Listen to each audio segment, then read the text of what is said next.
Welcome to STL TV's live coverage of the general municipal election. I'm Sarah Bernard. And I'm Robin Boyce, and we are so happy to have you joining us tonight for this coverage. No other TV outlet is bringing you this type of live coverage tonight throughout the St. Louis metro area.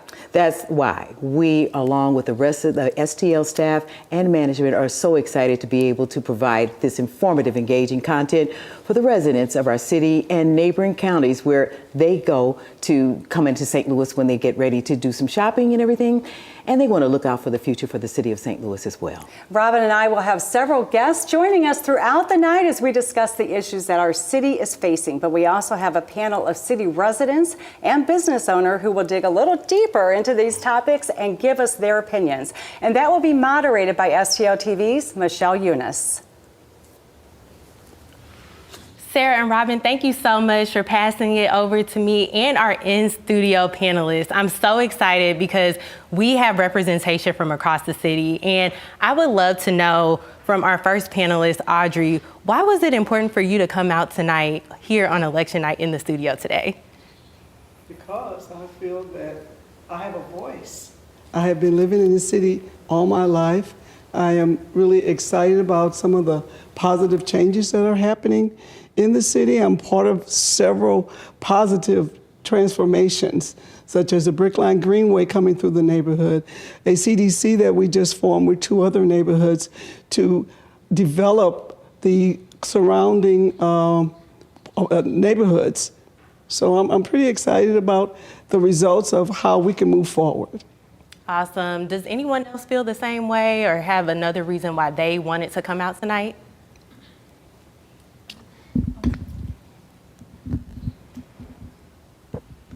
Hello, I wanted to come out tonight because I really love to help community grow. I come from a smaller town actually and work here in St. Louis now, and just coming together as a total community really gives a great feeling of moving forward in the right direction. Thanks, Tiffany. You know, that sense of moving forward is definitely a hot button topic tonight, as well as so many others, and we'll definitely get into that. Savvy, I know that you live in the city of St. Louis. What brought you out tonight? So what brought me out tonight is the motivation to actually have their voice, because I do love to pour into the community, whether it's being a creative, whether it's being able to actually talk to you face to face, or even just being on a live stream now and being very transparent and being able to tell you, hey, this is the problem, and come to a common agreement on a healthy solution versus just out spilling it, you know, how you usually would see it. But that's why I'm here today, have a healthy voice and outsource it in a great way. Wow, so it sounds like we have great representation. You know, we have you from the creative side, we have Tiffany from a small area but coming back to St. Louis, and then Audrey, you sharing, you know, the Brickline Greenway and so many exciting things happening. So we'll get more into that later tonight. Do not go anywhere, we have more discussion. And Robin and Sarah, I'm going to pass it back to you for more election coverage tonight. So, Robin, it's going to be really exciting out there in the field. We're going to be talking to our field reporters in just a few minutes. But before we go there, let's talk about voting day. Did you get out to vote this morning? I got out to vote last week. I'm loving the early voting. The early voting is great. I voted this morning. I was one of the first people at my poll. And, very good. Yeah, and the only person, let me just add, at the time, but it was very early, so that could have been the reason why.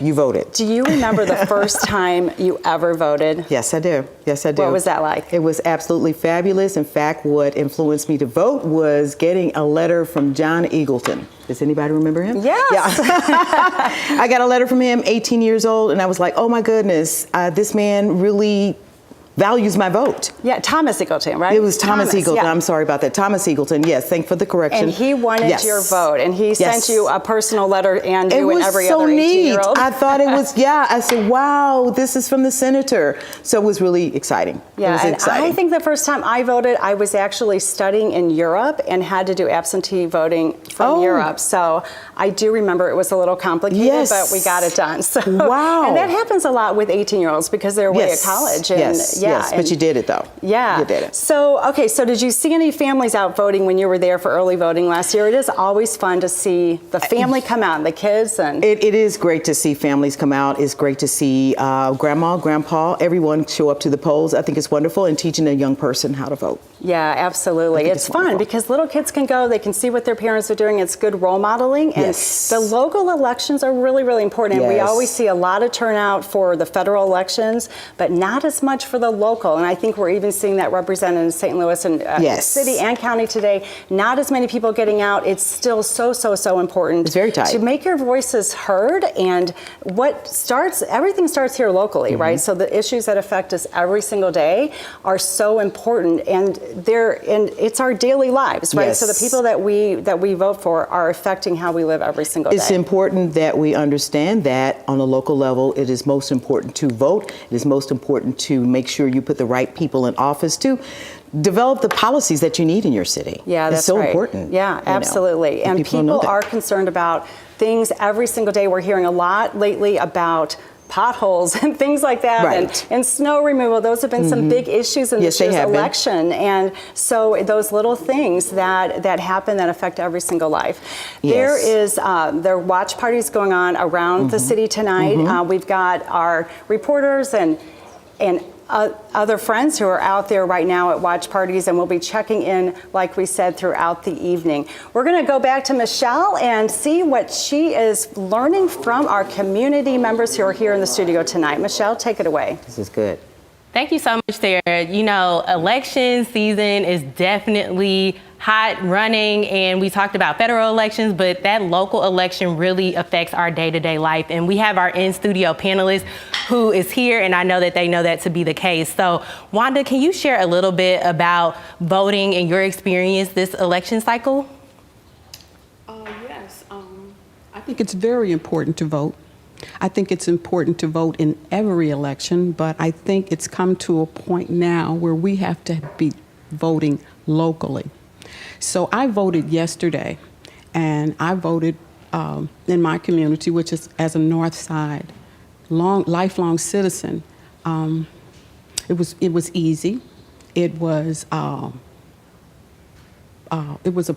process whereby I felt that I was making my voice be heard, and I wanted it to be heard, and I wanted to vote. And I wanted to vote for what I thought was going to be the best opportunity for me and my constituents in the city of St. Louis. Thank you so much, Wanda. You know, that voter engagement is definitely key. We're going to go ahead and toss it back to Sarah and Robin in the studio. We have more discussion later on tonight. Yes, we do. We have a lot going on right now. Thank you, Michelle. We have an expanded coverage outside of the STL TV studios. Here in Forest Park at STL TV is Andy Razika. Is it Razika? Andy Razika. I'm going to get it right, Andy. I'm going to get it right. Razika and Jade Harrell, they will be giving us a look inside the watch parties for the mayoral races that are on the go right now. Let's start off by checking in with Andy, who is covering what's going on over with Mayor Tashara Jones's watch party. Andy, what's going on there? Thanks, Sarah and Robin. Yes, we are here at the Omega Center for Mayor Tashara Jones's watch party. As you can see, the campaign has not arrived yet. There are a few supporters up front, but people are still making their way here yet. Votes are still coming in. The campaign is hoping for a victory tonight. They are hoping her second term starts right here at the Omega Center. But we'll keep you updated here on what's happening, the mood, all the updates throughout the whole evening. We also have someone over at Kara Spencer's headquarters, Jade Harrell. Let's check in with her. Jade? Hello and good evening from the Grand Hall of St. Louis's Union Station as anticipation fills the air as Kara Spencer's supporters gather on this very pivotal election night. I'm Jade Harrell with STL TV, and we will be here all night with interviews, updates, and all of the energy. Yes, indeed. Thank you so much, Andy and Jade. This is going to be a night where everybody will be glued to the TV screens to hear the final results for the mayoral race. And we also have a hot race for the office of controller tonight going on. We certainly do. And joining us on this set tonight to help us break down all the candidates and the issues surrounding these races is political analyst Dr. Chris Duncan. He's a political science professor at St. Louis University, and he's going to be joining us throughout the evening to talk with us more about what's going on with this year's 2025 spring election. How you doing? I'm doing great. Thanks for having me tonight. Thank you so much for joining us, Dr. Duncan. So you're at St. Louis University. Politics is your life. Yeah, a little bit. I'm a granddad these days, so that's another big part. But Okay. Well, you're going to be taking that grandchild to the polls, I'm sure, one of these days soon. Yeah. Good. So what? This is a big race, and the mayoral race, especially in controller as well, and we've got school board elections, a lot of different races going on that are very important to the citizens of St. Louis. The mayoral race. So let's talk about that. So we've got Kara Spencer and Mayor Tashora Jones, who's the incumbent. They faced off against each other 4 years ago. What's different this time? Well, I mean, what's different this time is obviously you have a 4-year record, right, for Mayor Jones, and so people can evaluate what's happened, right, the good and the bad. I think Mayor Jones had a tough role, right? She comes into office right on the back end of COVID, so there are a lot of issues in the city at that point, right? Slow reopenings, a lot of businesses that went out of business, right? So she was really on her heels, I think, from the beginning. She had a lot of, I think, really big ideas in terms of dealing with some of the poverty in the area, and I think really did a lot to help bring the crime rate down, so she's really talked a lot about that. I'm not sure that the perception of crime and the reality of crime are the same right now among the residents, right? So if you look at the percentage drop, especially in violent crime, it's pretty significant. But in lots of conversations that I have around the city, right, it's not quite clear that people realize how much that's changed. And that's interesting. And why do you think that's true, that the perception is different from reality? Well, I mean, it's an old story, right? But, the old news line was, if it bleeds, it leads. And I think a lot of the problems are that the crime that does happen gets a lot of coverage, right? And so you look at the nightly news, especially the local news, usually the lead stories, right? If it's not a big weather event, right? You're going to see something that's happened that, has a bearing on crime. And that's unfortunate sometimes because the good stories don't always make their way to the top of the news hour. Yes, they do. And that's so true about what goes on there. Getting to Kara Spencer, Sure. She comes in 10 years an alderperson, Right. Ran against Tashora 4 years or so ago. What happened in this primary March 5th? What happened there with those numbers? Yeah, so I mean, I think that the easiest way to think about these numbers is, right, not to use a cliche, but that perfect storm, right? It sort of encapsulated, I think, for a lot of folks, the question about basic city services. Right? At the end of the day, the mayor of a city like St. Louis is responsible for making sure that the quality of life for the average person is easier, more convenient, less problematic. That means they want their trash picked up, they want their potholes filled, they want the ice off the streets, and they certainly want public safety to be at the top of the list. And I think Kara Spencer, right, decided to focus pretty heavily on those kind of meat and potatoes issues. And I think that really played well, right, for an audience that at this point was just trying to sort of figure out how to get through daily life. Basically trying to get through daily life and change things around. And it just got, it really, there's so much that happened there with that storm. I think kind of threw things off for a lot of people anyway, just trying to get to work, trying to do things. So that did bring a lot of attention. And it's interesting, I think, if you look at the whole metro area, people in the county, for instance, look at the city one way. People living in the city look at it very differently. Sure. And I noticed in the debates that Kara Spencer was focused very much on the daily living aspects, the potholes, the trash pickup, things like that. Mayor Jones is a little bit more broad, perhaps, in her perspective of where St. Louis fits into this country, this great country. No, I think that's fair, right? I think Mayor Jones certainly has a large vision, and I think she has really good values and wanted to do things for the citizens of the city that maybe were a little bit outside of the box. But again, as you put it, that storm sort of encapsulated things for this election. Came at a really unfortunate time. And the literal storm. Yeah, the literal storm. It was really, and it was a different kind of storm as well. I mean, weather-wise, the turnout is the key. Turnout is going to be huge, right? So again, I think in the 2021 race, about 29% of voters turned out. I think this time we're probably going to be looking at less. This is just anecdotal, right? At my local polling place in Soulard, I walked in at 7:30. There were 11 people working there and me. So to that extent, 7:30 is a little early, but in my neighborhood, normally there's a line out the door by about 6:30 for national elections.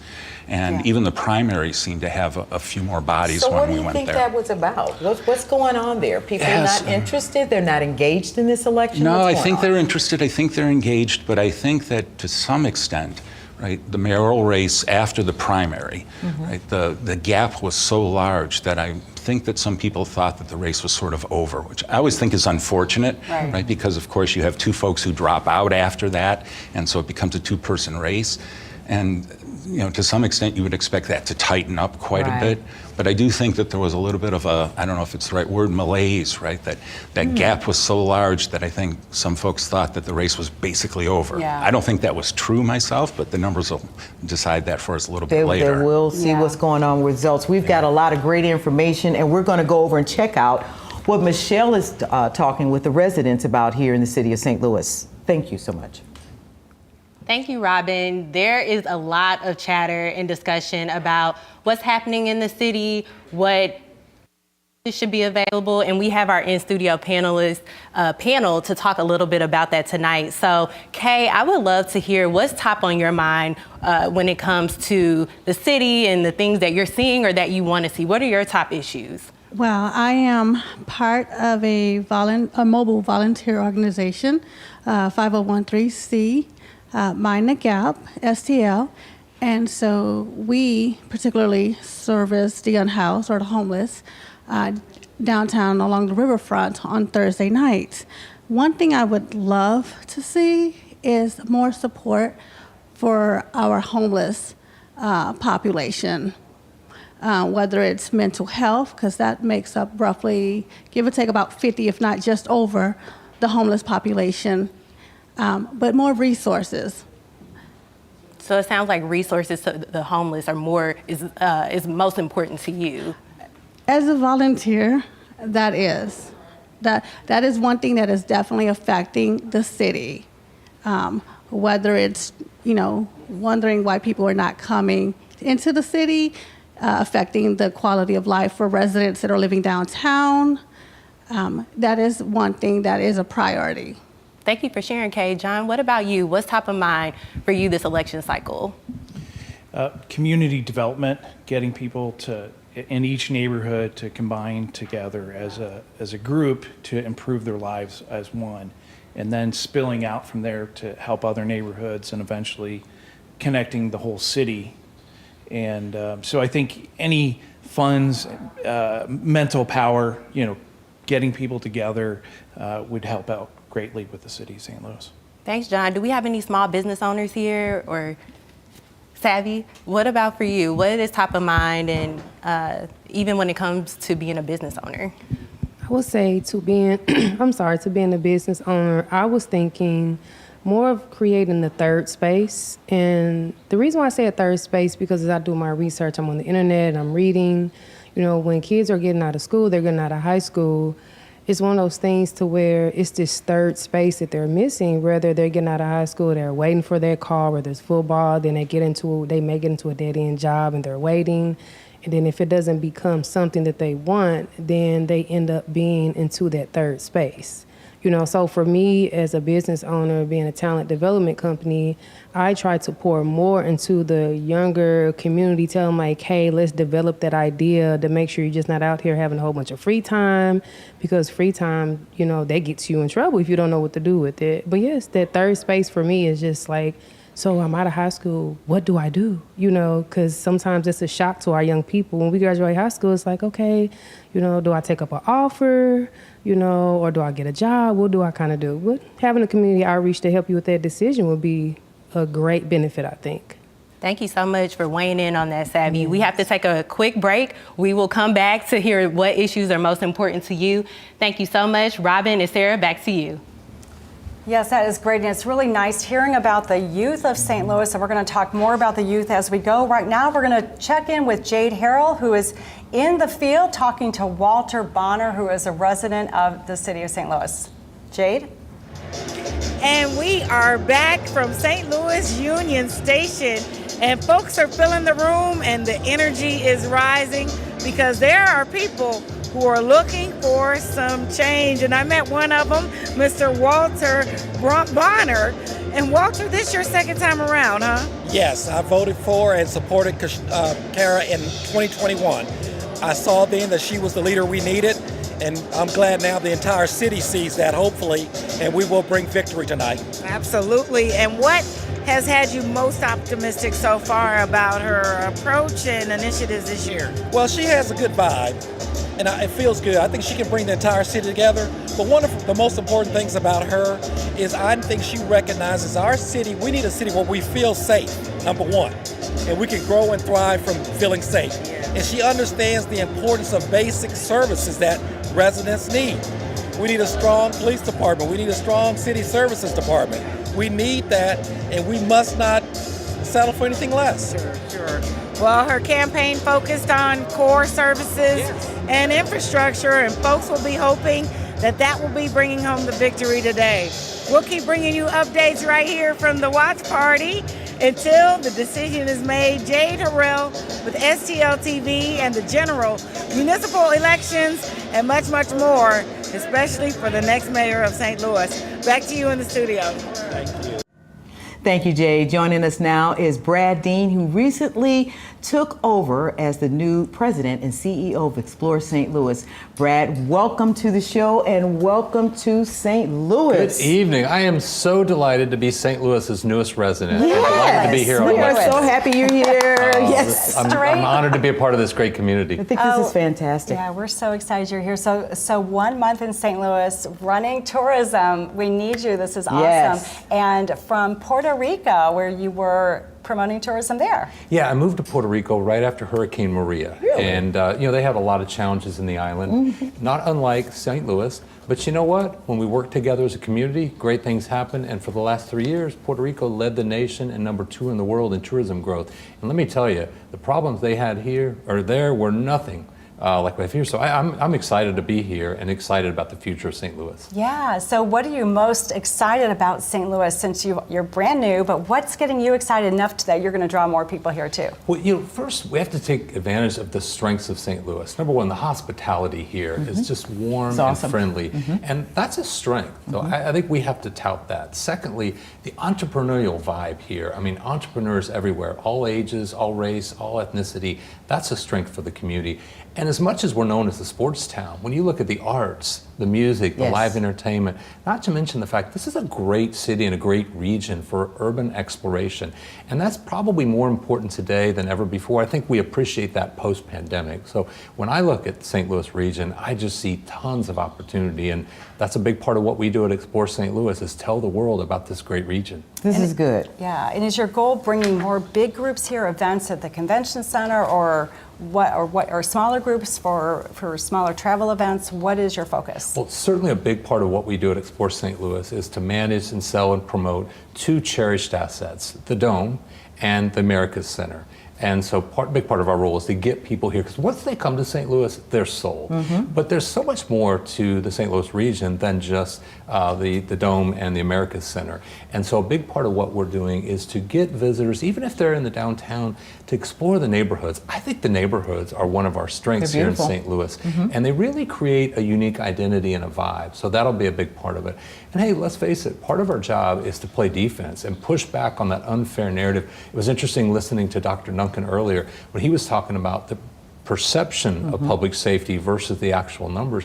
That plays in my space as well. We have to convince people outside of St. Louis that we're safe and welcoming. But you can't have a safe downtown if residents don't feel great about coming down there. That's great. So now, we have to work with our local community leaders and citizens to make sure they feel comfortable coming downtown so that our visitors will feel great downtown as well. That's right. So you're moving forward with letting everybody know about St. Louis. Lots of media attention, lots of going on social media. How we're going to go about doing that? Because we see things about folks inviting us to Alabama, inviting us to Mississippi, inviting us to Connecticut, all over the country. what are we going to see for St. Louis? Yeah, I think first and foremost, we have to do a great job at telling the story from the locals' eyes. Now, I know that might sound weird for somebody that's promoting to visitors, but you know what? One of the most common things we hear from meeting planners and from visitors, what do the locals know? They want to get into the community. The younger generation of travelers, I think, are actually teaching us all a lesson. My generation was all about bucket lists and top 10 lists. This younger generation, they want to actually not just experience a great restaurant, they want to meet the person that created the menu. They don't just want to go and see the neighborhoods, they want to experience them and get to know locals. So I think we have to do an even better job at telling the story of St. Louis, one storefront at a time, one resident at a time. And I will tell you, when I was doing my research about this community, the most negative things said about St. Louis came from residents. I don't think it was out of anger or animosity. I think maybe just disappointment about what could be or what should be. Really? So I think we have to be mindful that when we talk about our community, let's have open, honest conversations that are intended to bring about progress, but let's not embrace the narrative that's unfair to this great region. So much history, so much ambiance, so much character in the city of St. Louis and the surrounding region. We should tout that and be proud of it. And that's a big part of what we're going to do to promote. That's a huge part. How are you getting to know St. Louis in your job? Because it sounds like you're pretty excited about the neighborhoods. Are you and the small business? Are you getting out and meeting people that way? I am committed to eating at a great restaurant 3 times every day. I don't know if my waistline can handle that, but that's the first thing. And I've done emos, I've done Ted Drews, but I'm getting out beyond that now, right? Secondly, my commitment is for the first year, I'm going to get to every neighborhood throughout the region and really get to experience it from the visitor's eyes. I've also made a commitment that I'm going to live downtown for the first year. Okay. Now, I had to negotiate that a little bit with my wife. I don't think she was necessarily committed to that. But if you're going to promote the downtown, you got to be the downtown. And I want to see downtown St. Louis at all times. And so a big part for me is to get involved in the community, to not just promote tourism, but to help make sure I'm doing my job to make this an even better place to live, to work, and of course to visit. And if we do that, I just think the best days of St. Louis lie before us and not behind us. The best days of St. Louis are definitely before us, and you're the right person for the job. Oh, thank you. That means a lot coming from you. I love to know the way you come in, you're fired up about our city. I appreciate that. I really do appreciate it. You know, when I was being recruited for this job, I was also being recruited by New York, Chicago, and San Francisco. And I'm not bashful. Well, I can see why. Well, but I'm not bashful saying I chose St. Louis. This is a city on the move. Yes, I know we have Why problems. St. Louis? Quickly, why St. Louis? Number one, the momentum here is palpable. Okay. Number two, the entrepreneurial vibe here is unlike anything else I've seen. Number three, this is a place you can do a lot without spending a lot. And you sold me, you had me at hello with the art museum and the zoo. Hello. But everything else I'm finding about St. Louis, it's an honor and a privilege to be able to represent this community on the national stage. And I'm looking forward to great things to come for us. I'm excited you're here. And that's I really great. am. So we beat out New York, Chicago, Hello. San Francisco to get you. That is awesome. Why not? What is going on with the Convention and Visitors Commission? Is it expanding, or what is happening in the next year? So the first thing is we're going to put a bow on this expansion project at the Americas Center, putting the finishes touches on that. Secondly, we're going to start showcasing this. In fact, in June, we have the largest gathering of meeting planners in the nation coming here. And we're not just going to show them the Americas Center, we're getting them out into the neighborhoods so they can experience St. Louis. The third is we're going to take a hard look at everything we do. We're spending OPM, other people's money. And whether it comes from businesses or whether it comes from the city of St. Louis or the county, we have to hold ourselves accountable and make sure that we're spending it in the best way possible. And what I've told our team is we probably won't outspend a competition, but we can outwork them and outsmart them. And one thing we don't lack at Explore St. Louis is passion for the city. And so we're going to take advantage of all the strengths of this community and just do the best job we can at getting people to realize what's here. St. Louis has the hard stuff. Yes, we don't we have do. to create new. Now we're going to add more product, more experiences. We just have to sell what we have. Yes. And I'm hoping to be a thorn in the side to some of those other cities in the Midwest that have been taking business from us.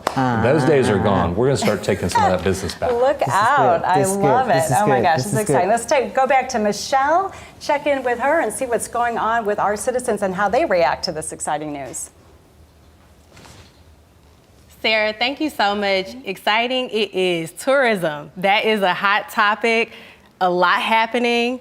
Tiffany, you're in PR and marketing. We've talked about perception, tourism. What's your take on tourism and how we're perceived in the city of St. Louis?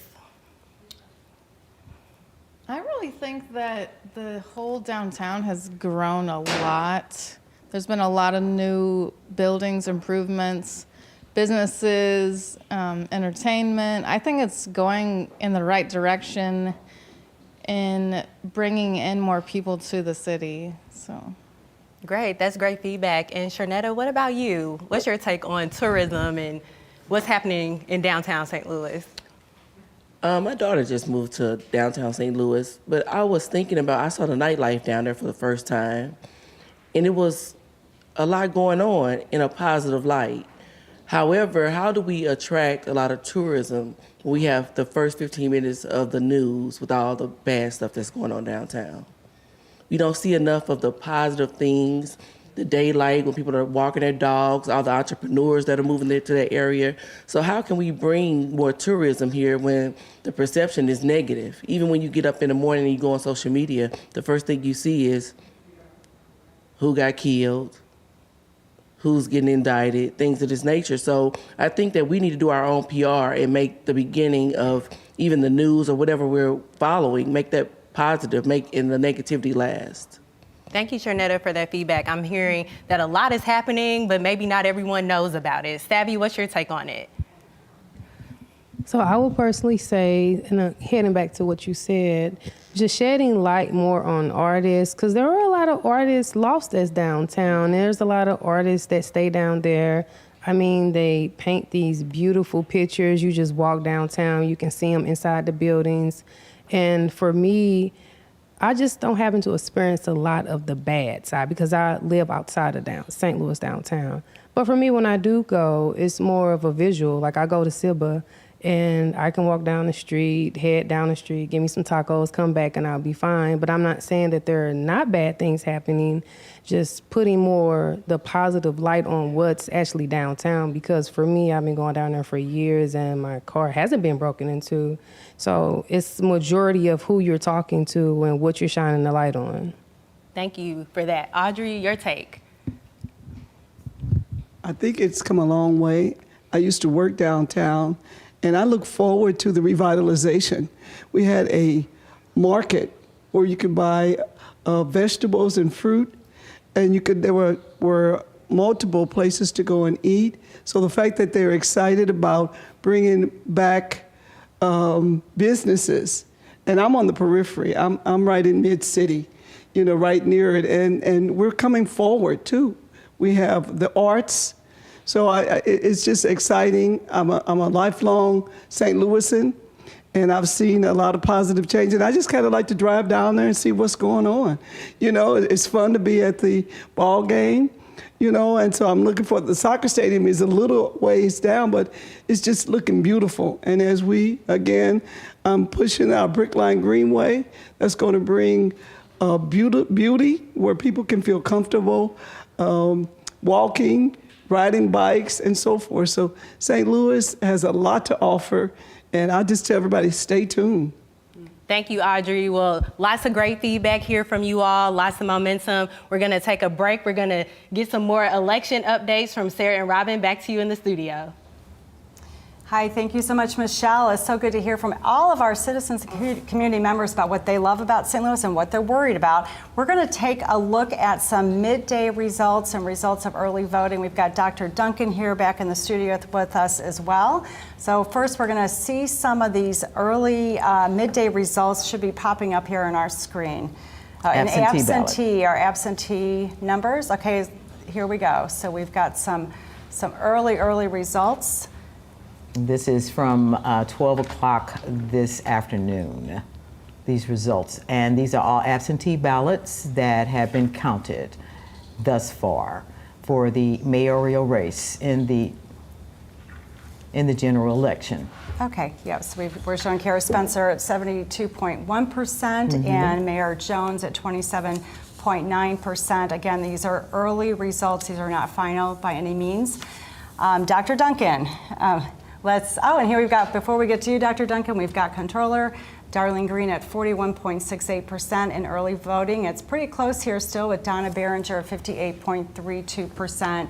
And these are early numbers, midday. These are not final numbers, so just keep that in mind. We still have a a few hours ahead before we see final results. So Dr. Duncan, thank you for joining us. We're so glad you're here to help us interpret what is going on. You're hearing a lot from our citizens, and we're seeing some early results. So what are you thinking? I mean, first of all, I'm thinking that we're glad having Brad Dean in this town is going to be a good thing. I think so. So that was exciting. So, yes. I hadn't met him yet, Yes. but it was exciting. Yes. At this point, I think, it's obviously very early. It's hard to tell where that vote's coming from. So one of the things I'd be curious about is if there was any kind of breakdown about where that vote was actually coming in from, because that would tell us a big piece of the story at this point. It's not surprising. Again, you expect that it's going to be, I think a tough race for Mayor Jones, And right? it's None of still- the polling it's- that we have tells us that it's going to be an easy road, but it is early still. And those results are mirroring what we saw in the primary, would you say pretty close? Yeah, and actually they're a little bit larger, right? So the margin is even more than what we saw at the end of the primary. But again, that's only a small amount of the vote that's in. There's a lot more left to come in. But yeah, I'm really curious about where the vote's coming from.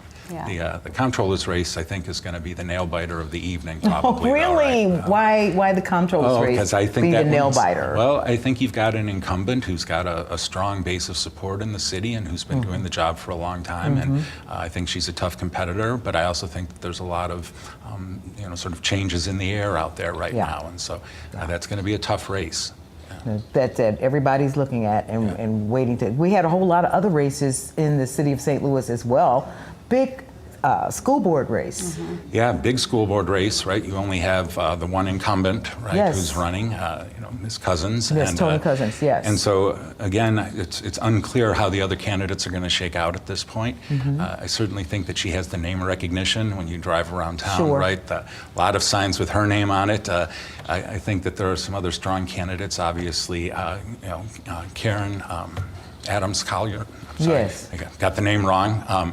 But I think with her husband's experience in the city and her work at Her husband was superintendent for the city of St. Louis, right? Yeah, and I think that she has some name recognition, and certainly her work at St. Louis University, where I'm from, was good, solid work, and so I think she's got a name too. But it's going to be interesting. Yeah, and I couldn't think- call that race if you paid me right now, except I think Yes. No, Yeah. and school board is interesting because some people think they're not as interested perhaps in the school board Right. elections because they don't have children in the schools, but forgetting about how the schools add value, add property value, that kind of thing, and it's really important. And so being up to speed on what's going on in our school district and St. Louis City schools have had a lot of topsy-turvy years well, recently. So this last year had to be among the top. Yes. I think Right. everything between the sort of the superintendent position and It was what pretty happened there. topsy-turvy since they turned it over from the state. After things got straightened out under Adams, then they allowed the community board, the board to take back over, and That's then right. things kind of got, Well, and certainly we started off the year with a busing situation, and That that was- was just yeah. a nightmare for parents, right? Just trying to get their kids to school and not knowing if something was going to show up. Right. We had kids riding in, SUVs with placards on the back of them. That's not a good look for a major metropolitan area and strong city schools. So certainly it's an important piece of the puzzle for us in terms of bringing residents back to the city, in terms of enhancing the experience for the residents who are here. But if you look at the region, we've got some school districts all over in all of the municipalities that surround us who have problems. Oh, absolutely. Of some sort or another. And a lot of So- school board elections going on throughout the metro area Yes, today, not yes. just here in the city of St. Louis. No, and the politics in the school board races these days is tough, right? Yeah. So we've got some of the same kinds of divides at the local level that we see at the national level, and we're seeing school districts pulled apart in some areas over questions around what books are in the library, That's right. about what the curriculum is going to look like, about what you can and can't talk about pronouns, about bathrooms, you different name times. it. Right? Just It totally is. It different is very times. contentious, and Yes, so it is. it's a tough job. We've got some contentious times. We got Andy out there Yeah, who's Andy got some. Rosica, we're going to check in with you out there in the field in downtown. This way. Hi there, here with Rosetta Okosin, campaign strategist for Mayor Tashara O. Jones. Just tell me about how you guys feel coming down the stretch. Yeah, this has been a hard-fought race, and we want to make sure that voters have as much information about the work that Mayor Jones and her administration has been able to accomplish in a really short time. It's hard to think that 4 years ago we were in the middle of a pandemic, and here we are out of that and trying to restore all the things that St. Louis really needs in this moment. So really having that conversation with voters is what we've been prioritizing. When you saw the primary results, was there a pivot, or were you mainly set in stone on your messaging? I think our messaging just needed to be deeper, right? We had to continue talking to voters about what's important to them. People want to know the things that they can hold, touch, see, and feel. And sometimes when you're creating visionary, change, it's harder to see what those foundation pieces are. So we spent a lot of time having very deep conversations with voters to make sure that they understood what was being said and what the plan was for the next 4 years. Thank you so much for your time, and good luck tonight. Thanks. Good luck tonight. There you go. We'll see you back in the studio.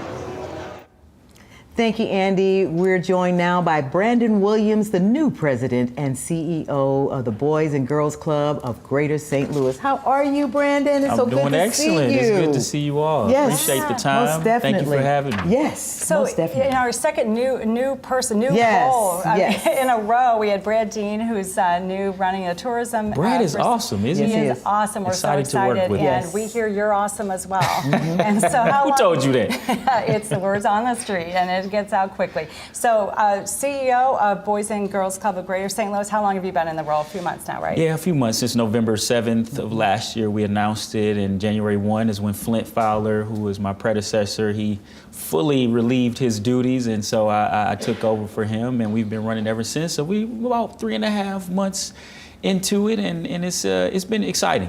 And you came from the Battlehawks. Wow. Right? Yes, I did. Yes. So okay. I was the VP of team business for the Battlehawks for the last 2 years, pretty much running everything business operations. was fun. It was a lot of fun. I It was a lot of know, fun. that had to be A fun. lot of Great nostalgia, team. cachet for me. I played in the Dome. I covered the That's right. Rams as well. Former and so NFL. For me, it was a great opportunity. Yeah, bet. so you were the perfect person to inspire the youth of St. Louis. That is a big, audacious goal for you. I love it. So No. we think Brad's a perfect person for tourism. You're the perfect person to handle all the youth. Well, thank you. I appreciate that. Me personally, being a club kid, grew up in in our Matthews Dickey Club, and so I understand kind of what the youth perspective is. I have young children myself, and so really trying to lean in and give them opportunities so that they can be successful. Some of your panelists talked about that third space, and we talk about that as well. And we want to create pathways. We have different programs that we already have built in that has been going on for years,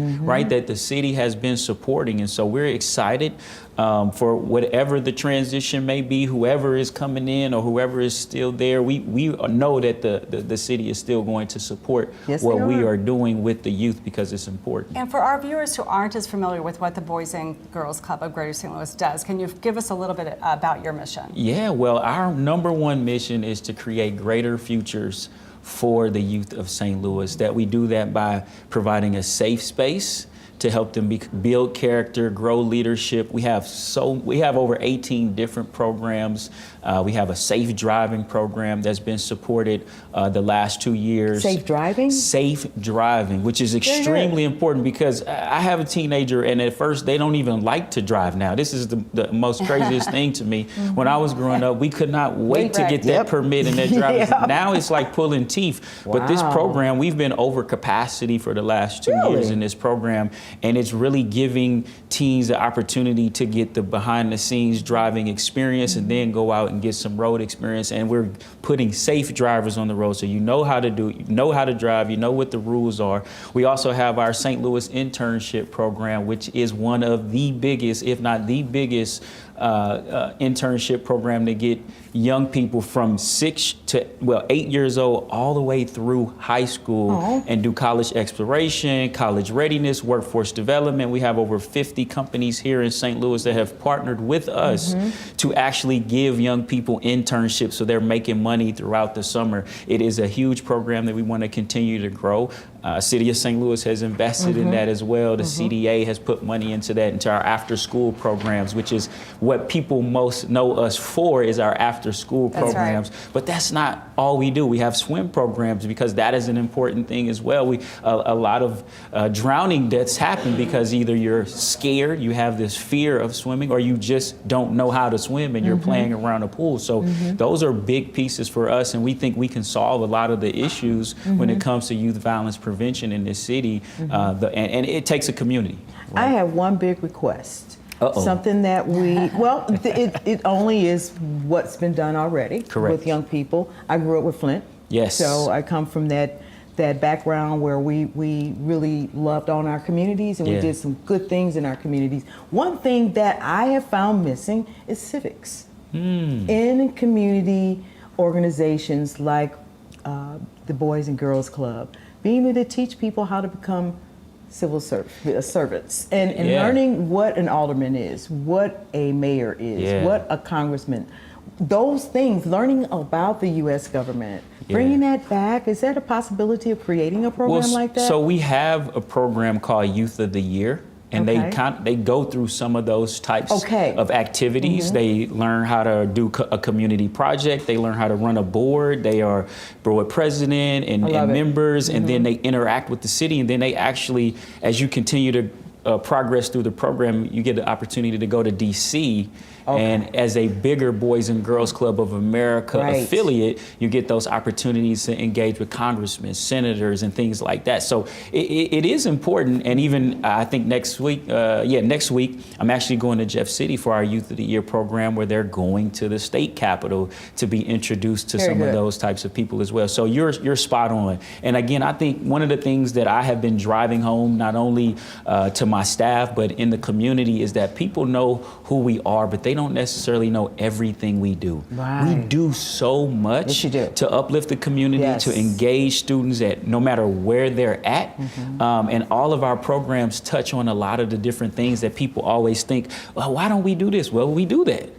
So it's important to just get the word out. So Brandon, how many youth participate in the programs right now? Yeah, so this past year we engaged about 25,000 youth of the St. Louis community. So you're not only in the city, but you're in St. Louis County as well? Yes, we are in St. Louis County, we're in St. Louis City, and we also have a club in Bethalto, Illinois. So we're in that's why we call ourselves the Greater St. Louis Boys and Girls. I didn't know you expanded to Illinois. Right. Okay, so, very good. And 25,000 youth are participating. Is that where you want to stay, or is there a goal to grow the programs? Well, I think in anything that you do, you always want to find areas where you can grow, right? And I think creating more opportunities to engage our youth, creating more programs that create stickiness, right? We don't just want you to come to the club one time a week or for one program. We want you to create some consistency in your life and your daily activity and make the Boys and Girls Club a part of that. We have several locations all across the city, also in Bethalto, as I said. And so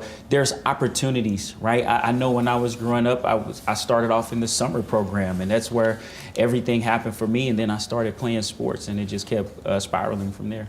So are there some specific directives to getting our youth off the streets and into some of these programs? Well, yeah, I think it starts with us getting the word out that we have access to these programs. Summer program being a big piece.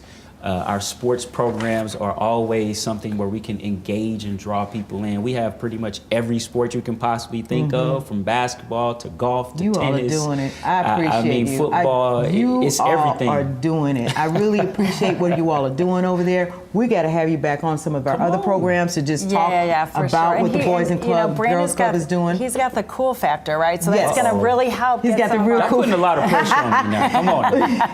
He's got the real cool factor. But we are going to take a little bit of break, and maybe we could look at some results that there are coming into our studios right now. In fact, we're going to talk to Michelle. We're going to go find out. Is going to bring our citizens back in to talk about their experiences. Michelle? Thank you. Thank you, Sarah and Robin. There is a lot of discussion about what our youth are doing in the city. Is there enough happening? So I would love to hear from our panelists. John, when it comes to the youth in our city, the city of St. Louis, where are we getting it right, and where is there room for improvement? So this is probably not my greatest strength of topic, but I do know, like Live for Life Academy, the first charter school in St. Louis, originated by creating a gym, getting the kids off the street, and so I think those kind of opportunities, Boys and Girls Club, those are so essential. Some of the stuff that like Lift for Life does is no matter where a kid lives in the city, they pick them up with a school bus any time of the day and bring them back to school. That extra effort is really what helps the kids. So anything like that and after school programs are fantastic. Thank you for weighing in. I know it's not your area, but I know that we all see our kids and the youth in our community. So thank you for your opinion on that. Is there anyone else who has an opinion on the youth in our community? Yes, Audrey. Well, I'm glad you asked that because I'm pretty excited about some initiatives that we have going on in my neighborhood because fortunately, unfortunately, I don't know how to say that, but we have about 5 schools and in my footprint, and most of the children are bused or their parents drop them off.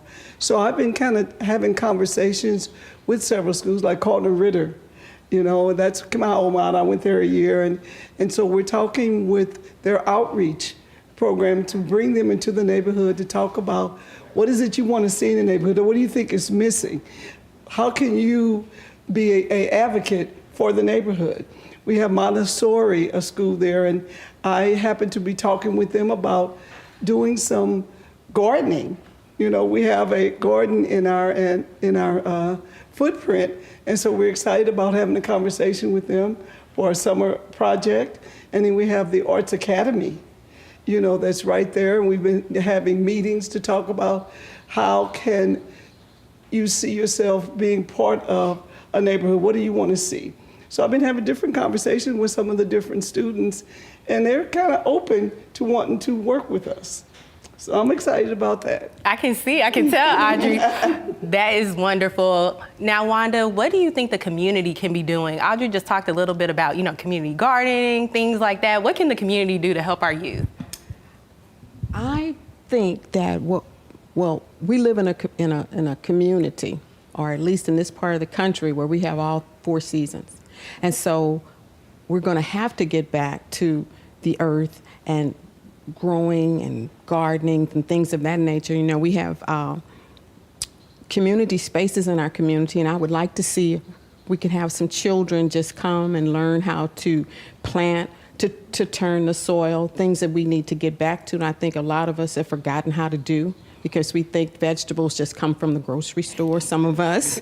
And so if we can perhaps develop some programs whereby we can work with the students and the children in our community, just in some part of horticulture or something to do with beautifying the community, that would be great. Wanda, thank you for your take on that. It sounds like we want to get our youth using their hands in the community. So thank you all. And their voices as well. Thank you all for your take on that.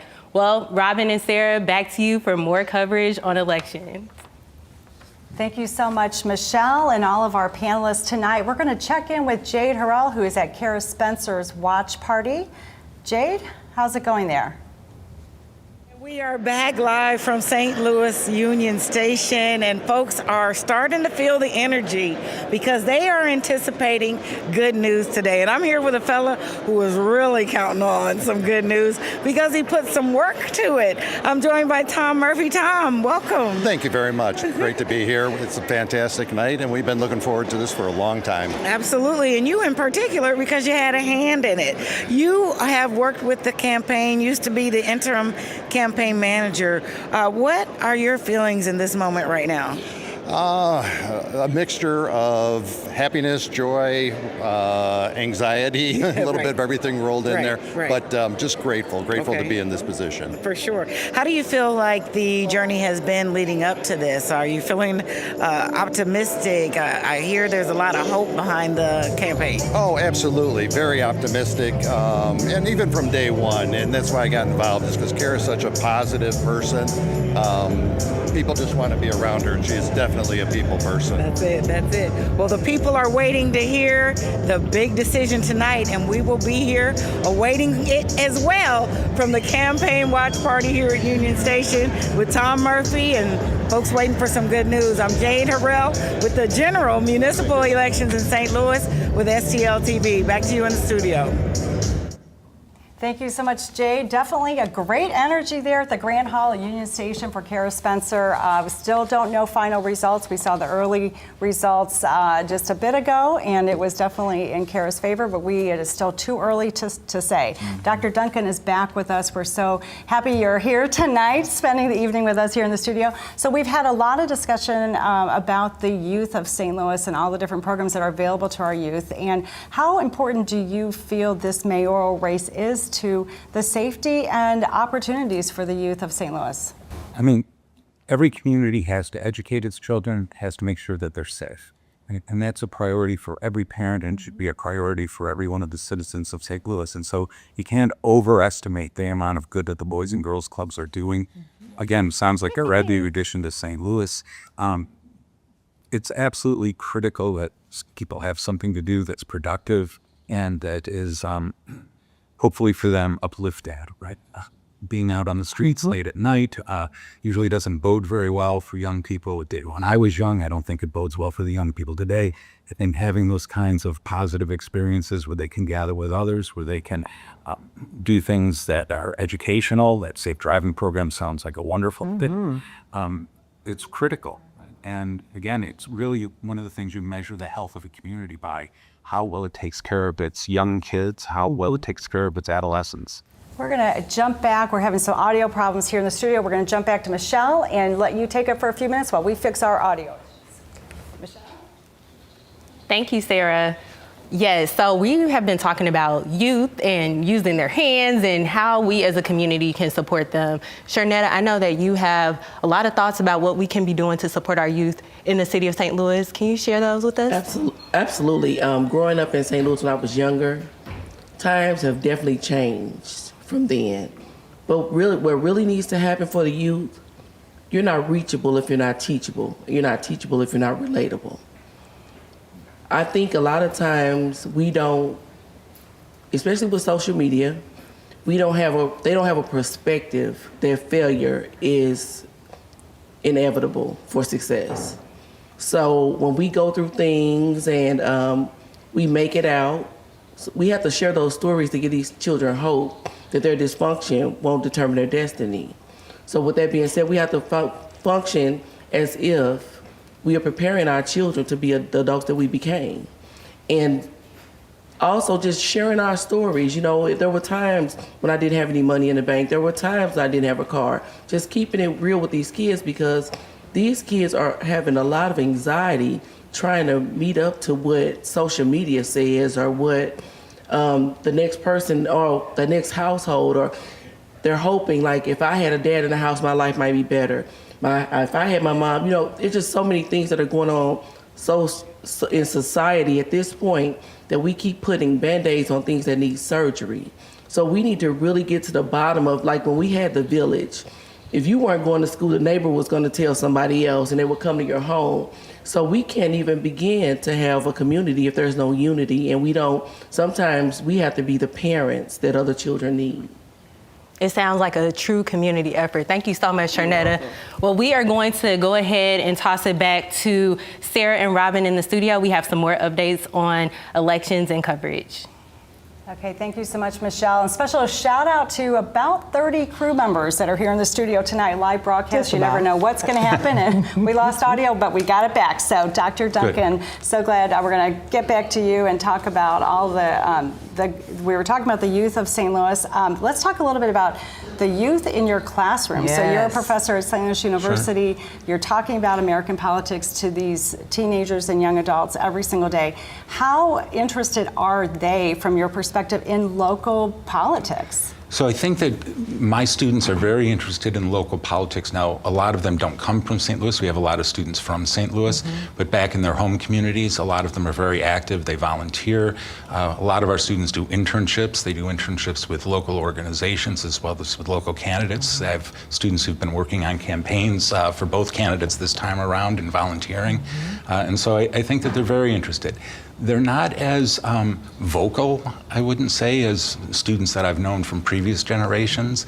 I think that sort of the environment these days has made people a little bit cautious sometimes about how much they're willing to share. I think they're worried about the volatility, but no, very interested, and especially since I teach a lot of political science majors, these are students who are already, right, came to us committed out of high school and from youth organizations that they participated in, but very much interested in what's going on in the world and in the city that they live in. That's great. So you do have young people who are really interested. What I found interesting in some analysis after the November election for president was that you had a great deal of young people, the Gen Zers specifically, who voted. Absolutely. They actually got out and they voted in that election for the president. And then you had a gap from the Gen Zers going up to the boomers who got out and really voted. That in between the X and the Ys, they didn't vote.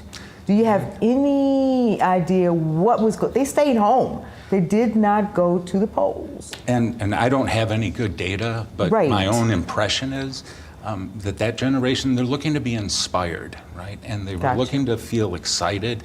And I'm not sure that they think that either of the two major political parties is actually addressing some of the major issues that they're facing as young people, right? When you look at affordability, you look at things like childcare, you look at things like buying a house, right? That for a lot of those folks right now, that seems unattainable. And I think that there's a certain kind of, I don't know, disillusionment maybe is the right word that's taking place. They're also busy, right? They're also just trying to hold their lives together, and sometimes politics takes a back seat. But the younger folks were very enthusiastic last time around. Right? Just really excited Absolutely. about that election. So our incumbent Mayor Jones, or perhaps Kara Spencer, depending on who our next mayor is, how important is it for them to focus on the youth? Whoever our mayor is has a lot of other things going on and things to focus on. So business development, crime, police staffing, all of these things, but youth opportunities. And we talked a little bit about this when your audio wasn't working, so I wanted to circle back to it. It's important. So do you think that either candidate is focused on the youth of the future of St. Louis? So I think that both of them take it very seriously. I didn't think either of them made it a highlight of their campaign. Right? I think that to some extent, right, they focused on their core messaging and that, well, the youth are important. I didn't hear a whole lot about that. I might have in this particular race, right? It wasn't front and center for me. No, it was not. And so to that extent, I didn't hear them speaking to it. I believe it's important, obviously, to both of them. And I believe those candidates do Absolutely. have a strong backup for young people. And both of them are single mothers, and they talk about that and how important, I think, they each have a son. I believe Kara has a son as well, and they each talk about their kids and how important that being a mom is to them. And how difficult it is to be a single parent, right? All of the nuts and bolts of just keeping your life together between getting out of the house in the morning and making sure people are fed and clothed and taking their baths and not being out on the streets at night and getting into trouble. That's a full-time job, and yet these folks both have other huge full-time jobs. Right. Exactly. They are actually out here trying to make sure crime's going down in the St. Louis community. They're trying to make sure families are safe, just like they want their families safe. And it's a big job to actually take on a position like a mayoralship or a comptroller or even alderperson, because you're responsible, you're a steward over that community. Well, and your accessibility is 24/7. Yes, right? it There's is. just not a time of day, I don't imagine, that both of those phones ring and that they are expected to be on call and whatever else is going on in their lives, sometimes that has to take a back seat. Yeah, and Kara Spencer has built a reputation on answering her phone from her constituents. And I do wonder if she's going to be able to keep up that level of her response if she does become the mayor, or what her plan is for that.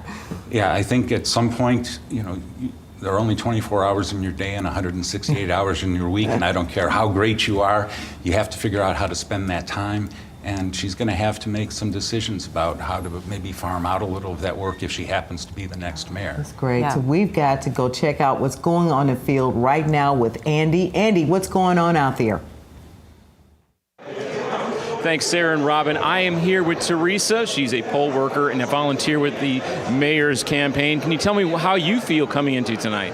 I feel excited. I think we're going to win. I was on the south side in Holly Hills neighborhood in Cara territory, and at least half the voters were, giving me the high five and the thumbs up, and so I feel like we're going to win tonight.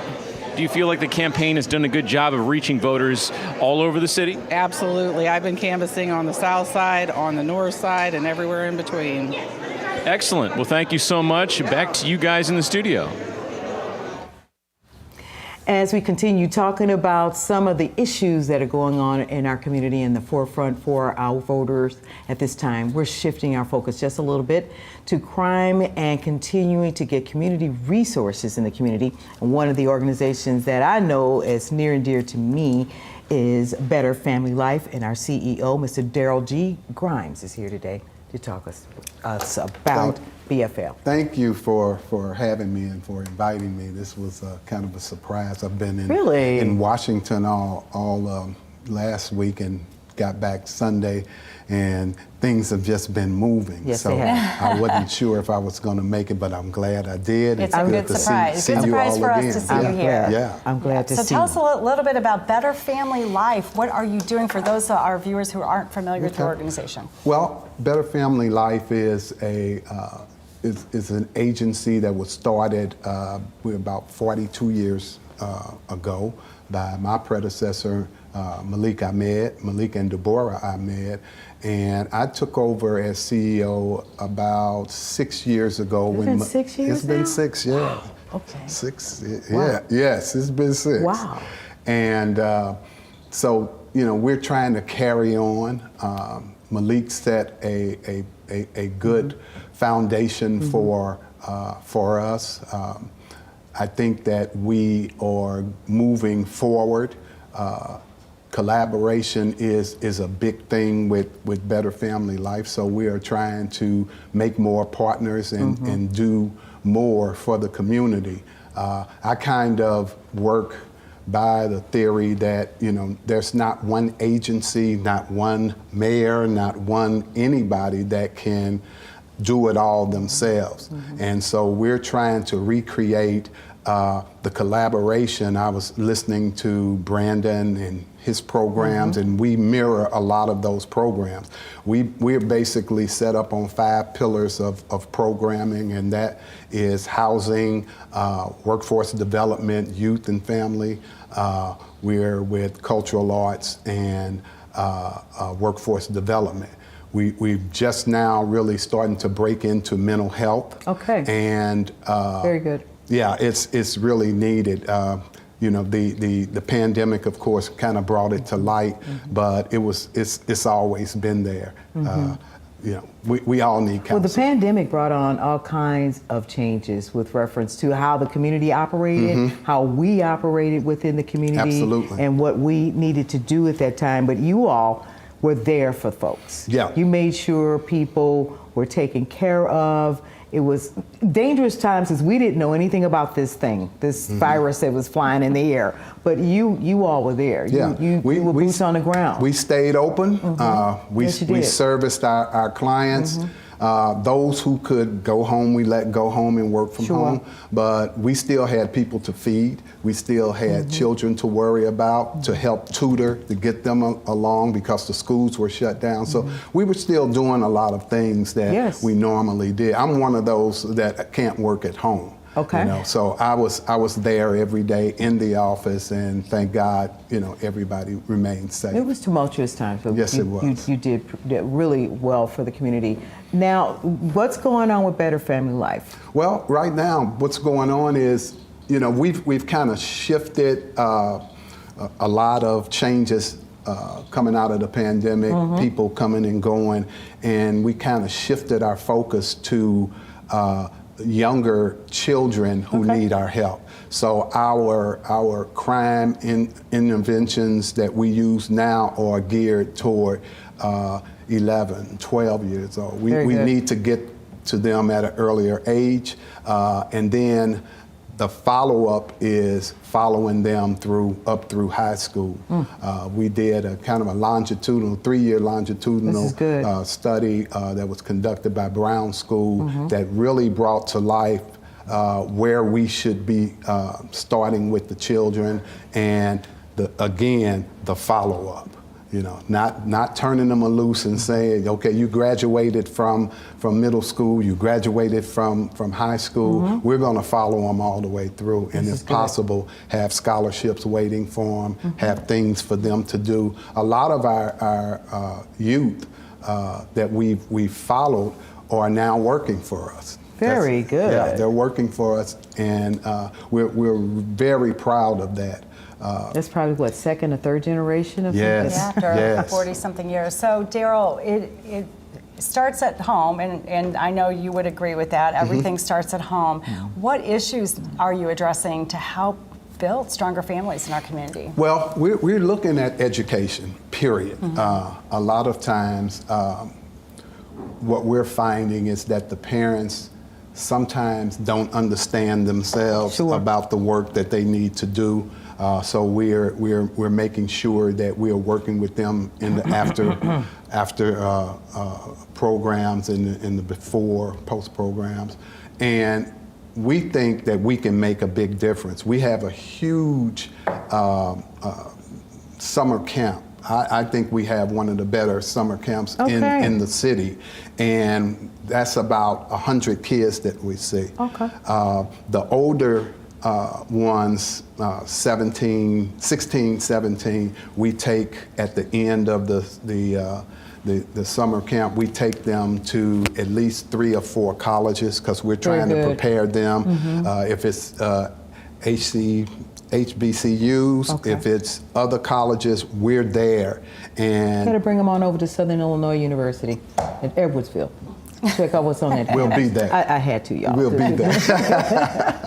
You invited. Yeah. Please do. But I think that it's going to take more than that. It's going to take all of us. You know, we talk about the village and we talk about collaboration, but talk is one thing and doing it is another. But we're going to do this, Daryl. We're definitely going to do this. Absolutely. I want to thank you so much for coming in the Thank studio. you. It's good seeing you. Good seeing you again. We've got to get together. We will. And next time I call, y'all going to answer the phone, right? Okay. Okay. All right, we're going to go back to, so thank you so much, Daryl, for joining us. We're going to go back to Michelle and her citizen panel. Michelle, take it away. Thank you, Sarah. Well, this whole idea about better families, how do we make life better, is really a hot button topic for this election cycle. So, Kay, I know that you work with the homeless population in the city. So I'm curious, from your perspective, how can we make life better for those living on the streets here in St. Louis? From my perception, I think that community empowerment, right? Individuals that are unhoused, that are homeless, tend to wander. They tend to not have resources, so that's one thing that makes them wander or travel, you know. But community involvement, knowing the community coming together to help those that are helping the unhoused or that are helping others in the community, whether it's the home setting, whether it's the youth, just coming together as a complete community, you know. Homeless, like any other matter that's affecting our city or that our community, is not an individual responsibility or a job. It's all of us coming together to make that change. So organizations partnering together with common mutual respect and like-mindedness. So we're serving the community. Let's come together and support each other. Thank you for that insight. Ben, I know that you work with our vibrant community here in the city of St. Louis. What are you seeing boots on the ground? Repeat the question, I'm sorry. I was saying, I know that you work with the community and we have such a vibrant community here in St. Louis. What are you seeing when it comes to like actually being on the ground, working with citizens? How can we make life better for them? Yeah, absolutely. I think the number one issue for the community that represent the Latina and the immigrant community is that we need allies at the local level. At the federal and at state level, right now we're fighting for our lives. It's a crisis right now. We're being targeted, whether folks who are undocumented and don't have a pathway to citizenship, to folks who have been invited to the country, given legal status, and are having that being threatened, to today, citizens, the current administration threatening citizens being sent to El Salvador prisons. So we really need the local government to be an ally. And I'm not even going to talk about the humanitarian value, the economic value of making St. Louis City a welcoming place for immigrants is huge. We're losing population. We need to be able to bring immigrants to St. Louis. They're starting businesses at incredible rates. They're raising families, paying taxes. So I think that's super key for St. Louis, and I hope that our next mayor, our future mayor, is supportive of that. Thank you. Sharnetta, what can we do in terms of making life better for our neighbors here in the city of St. Louis? What I was thinking about when you were asking the previous questions about the homeless, I think we have to have the down home respect. You give the same respect to the janitor as you do the CEO. You know, the question these days is not what's wrong with them, it's what's happening to them that has placed them in certain areas of their lives that are not meeting their needs. So we just have to go back to those hometown morals and values that we grew up on. This new school stuff don't work. And you know, nobody's homeless because they want to be. You know, we just don't know what happened, or, you know, even the disparities of other people. We really need to own in on the mental health of these people in St. Louis, because so many people are so angry about what's happened to them. They don't know what can happen for them. So we just have to be very, very mindful of how we treat others, and even our body language, and not look down on anybody, and just be welcoming in St. Louis, because we're the show me state. So we have to show people that we are who we say we are, and we are a bridge over troubled water, but also the gateway to the Midwest. Thank you, Sharnetta. Thank you for weighing in on that important topic. We're gonna go ahead and toss it back to Sarah and Robin in the studio. Thank you so much, Michelle. We really had some good conversation here about mental health. We talked about that with Mr. Grimes from Better Family Life. Those are some big topics that are on the minds of residents in the St. Louis area, and that will be a big job for the mayor, whoever that person may be, coming up. But we've got a little bit of news, don't we, we've got Sarah? Some unofficial final results are actually coming in right now, so we're going to take a look at those on our screen, and it's really pretty much what we saw midday results. So unofficially, these are our results. So 64% for Kara Spencer, 34.8% for our incumbent Tashora Jones. So looks like we may be having a new mayor. And for the comptroller position, Darlene Green at 48.47% and Donna Behringer at 51.53%. It's a very close race. We did just hear in from people who are at Donna Behringer's watch party, and the mood there is very, very upbeat. So they are getting these unofficial final results just like we are. So things are some people out there are very, very excited. They are very excited. So Dr. Duncan, we've got you back in the studio. So happy again that you're here with us this evening. So what are your thoughts on what we're seeing on our unofficial, and what does that mean, unofficial final results? So how officially unofficial is it? So I'm not sure what that means exactly, right? But at this point, it certainly means that all the votes aren't in yet. That means that there's still at least a touch of uncertainty, but with the margin that we're looking at right now, it looks almost insurmountable for Mayor Jones, right? At this point, that's too big a gap at this point in the evening to make up. I'm not sure how many total votes we're going to see, but we're getting pretty close to the numbers that I remember from 2021. And so in that regard, what we saw in the primary really has held up. I'll be honest, I'm a little bit surprised that the margin stayed the same here, given that you had two other candidates who received votes in the primary, so you'd have thought that maybe it would tighten up a little bit, but it really hasn't. Right. So four candidates on that primary ballot. So the people that voted for the other two that didn't make it, what happened to their votes? And there was certainly Mayor Jones was expecting that a large majority of those would move towards her. Yeah, she absolutely, I think, believed, especially with the endorsement from the other candidate, that she was going to pick up a significant number of the votes that he received. It just doesn't look like it's happening at this point. And again, we're getting pretty late into the evening. And so I'm guessing over at the Kara Spencer watch party that things are getting pretty jubilant. And sorry to say, I'm thinking probably over at Mayor Jones's party, it's a little bit more dour and sour. Yeah. Those are some of the makes and the breaks in politics. You lose some, you win some. I've seen some elections that have been absolutely gone through the roof, and I've seen some where they tanked out. It could have, and it had everything to do with turnout and people coming out and voting. I mean, elections historically in the spring are always light. Sure. And why is that? Well, so I mean, one of the things that you don't have in the spring, obviously, is sort of that top of the ticket, right? So you don't have a presidential race, you don't have a so gubernatorial it's all about race, the presidential. you don't have a senatorial race going on. But the other thing is, right, Americans have a lot of elections, right? There's a lot of fatigue. So we just voted in the primary. Before that, we voted in the presidential election. Before that, we voted in the August elections. Yeah. You're asking people who have busy lives, right? Again, I think everybody ought to do it, ought to be a good citizen. But the truth of the matter is, right, you're asking people in the space of really 6 or 7 months to turn out 4 or 5 times in some cases. And there's a little bit of fatigue, I think. Absolutely, but it's a wonderful right that we have as citizens to elect 100%. the people that run our cities and run our states and the country. So it's not to be taken lightly. Well, absolutely not. When you look at the number of people who bled for this opportunity, right? People in the civil rights movement, people in other movements around this country for their right to vote and the sacrifices that they made. The suffragettes and the value back that we in had. 1800s. Suffragettes, right? You name it. And then you look at the places around the world where people would absolutely kill to have the opportunities that we have to participate in electing their own leaders who don't have that chance. I want to thank you so much for talking with us a little bit more about the statistics numbers. We are going to go out to the field right now to, I believe it's going to be... It's Jade Harrell. It's Jade Harrell. She's at Kara Spencer's party at Grand Hall Union Station.